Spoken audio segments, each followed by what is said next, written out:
রাখে। শোনো, তোমরা যদি এটাকে বেশি শাসন করতে যাও, এটা কি হয়ে যাবে?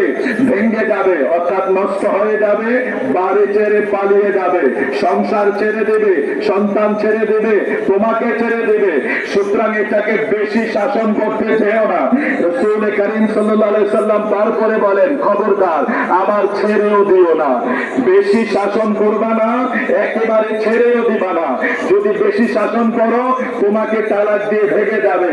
আর যদি একেবারে ছেড়ে দাও, এটা নষ্ট হয়ে যাবে, মানে এটা বেশি খারাপ হয়ে যাবে।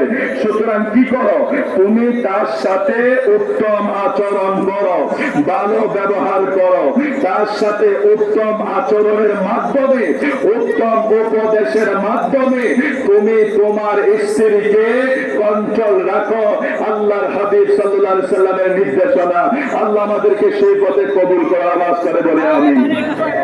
وعن معاذ بن حيدة قال قلت يا رسول الله صلى الله عليه وسلم ما حق زوجة أحدنا عليه؟ قال أن تطعمها إذا طعمت وتكسوها إذا اتسيت ولا تضرب الوجه ولا تخبي ولا تحزن ولا تحزن إلا في البيت. رواه أبو داود.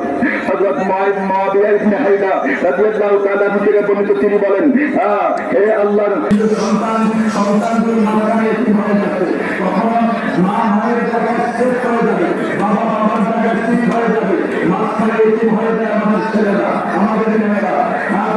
হুজুর কাররাম হাদিসের যারা আমাদের দেশে শান্তি জীবনে, সংসার জীবনে, আলাদা জীবনে রাসূল করিম সাল্লাল্লাহু আলাইহি ওয়াসাল্লাম আমাদেরকে নির্দেশনা দিয়েছেন, খবরদার তোমরা না, আমরা মাজারে সিজদা করি না। অপবাদ জানা দেয়, তাদেরকে আল্লাহ সেই অপবাদের শামিল করে এরাই গোটা বিশ্বের মানুষের কাছে আজকে লাঞ্ছিত হচ্ছে।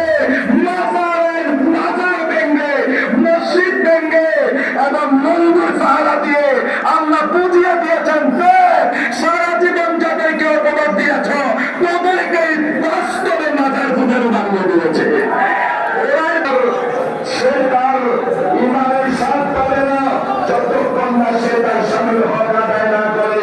রাসূল করিম সাল্লাল্লাহু আলাইহি ওয়াসাল্লাম আরো ঘোষণা করে দিয়েছেন, আপনারা একটু মনোযোগ সহকারে শ্রবণ করুন। ওয়া নবী হুরায়রা ক্বালা ক্বালা রাসূল সাল্লাল্লাহু আলাইহি ওয়াসাল্লাম ইযা দাআ রাজুল আমরা ইযা দাআ রাজুল ফাতাহু ইসরাশি কালাম তারিফ কুরবান আলাইহা লা ইয়াকুল মালাইকাতু হাত্তা তুশবিহু বিসালামুন আলাইহি। আল্লাহ রাসূল ঘোষণা করেন, আবু হুরায়রা থেকে বর্ণনা, যখন কোন স্বামী তার স্ত্রীকে আসার জন্য, এটা স্পেশালি কিছু ভাষা আছে আমরা সেভাবে ব্যবহার করছি না, কারণ এখন বর্তমান যেহেতু মানুষ অনেক চালাক হয়ে গেছে, আমি শুধু এই ব্যাপারে আপনাদেরকে বলছি।